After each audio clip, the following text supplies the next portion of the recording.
Good evening, fellow Toastmaster ladies and gentlemen. This evening, I want to share with you a story that helps me manage the ups and downs of my everyday life, the challenges I face every day.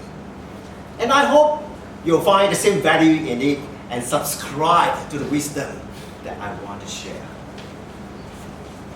Once upon a time, in ancient China, there lived an old man in a tiny village. Although poor, he was envied by all, for he owned a beautiful white horse. A horse like this had never been seen before. People offered fabulous prices for the steed, but the old man always refused. "This horse is not a horse to me," he would tell them. "It's a person. How could you sell a person? He's a friend. How could you sell a friend?" The old man was poor and the temptation was great, but he never sold the horse. One morning, he found that the horse was not in the stable. All the neighbors in the village came to see him and scoffed. "You old fool! We told you that someone would steal your horse. You are so poor.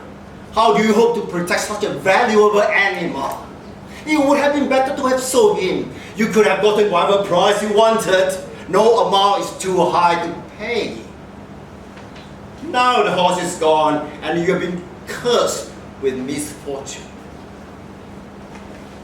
The old man responded, "Don't speak too quickly.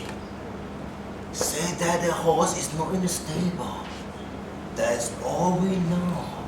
The rest is judgment. If I've been cursed or not, how can you know? How can you judge?"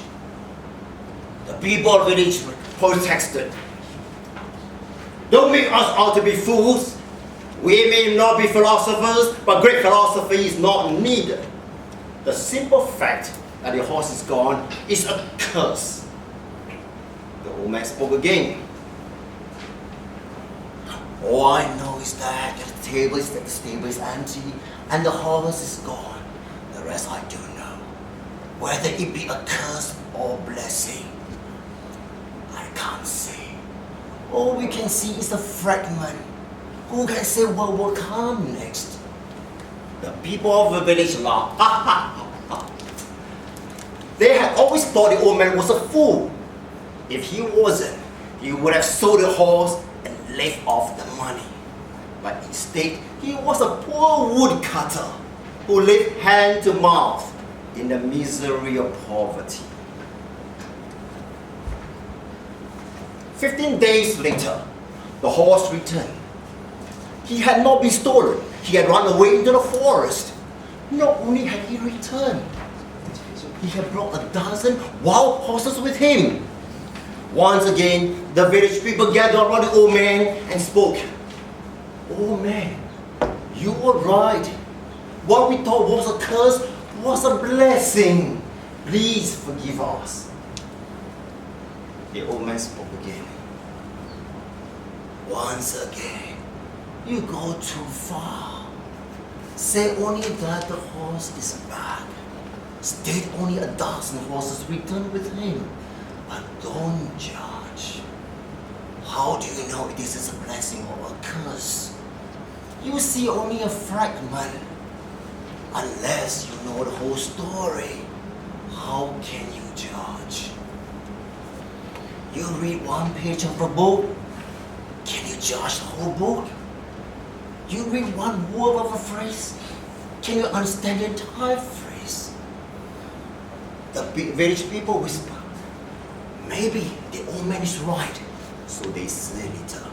But deep down, they knew he was wrong. They knew it was a blessing. 12 wild horses returned with one horse.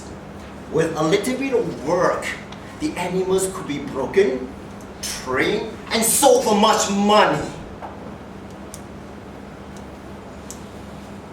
The old man had a son, an only son. The young man began to break the wild horses.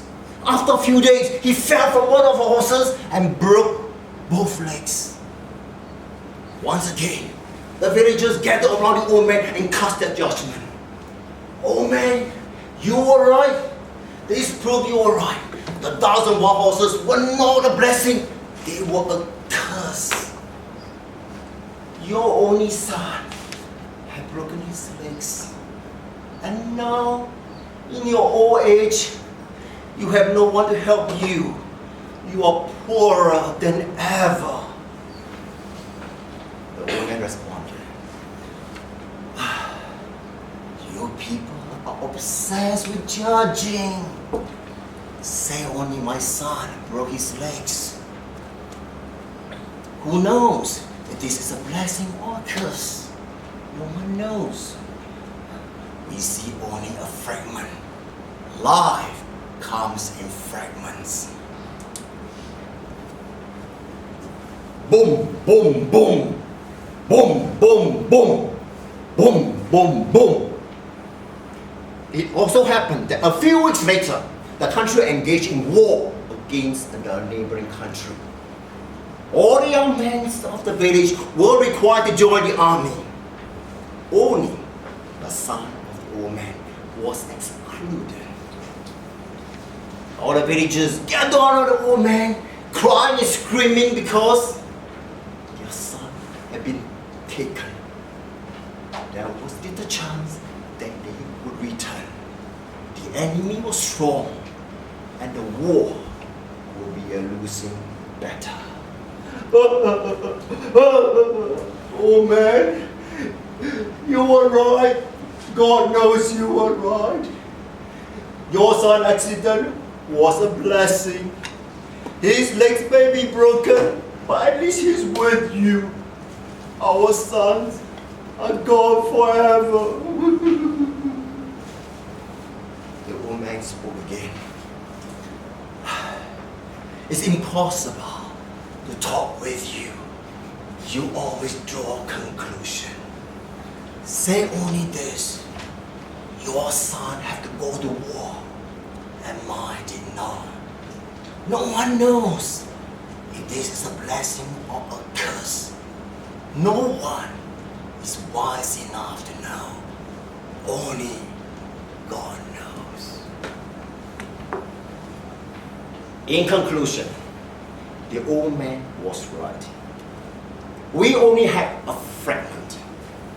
Life mishaps and horrors are only a page out of the great book. We must be slow about drawing conclusion. We must reserve judgment on life events until we know the whole story. There is no use in overreacting to the events and circumstances of our everyday life. Many times, what looks like a setback may actually be a gift in disguise. And when our hearts are in the right place, all events and circumstances are gifts that we can draw valuable lessons from. This evening, allow me to leave you with this wisdom. Do not worry about tomorrow, for tomorrow will worry about itself. Each day has enough troubles of its own. So, stop judging, start living. Toastmaster.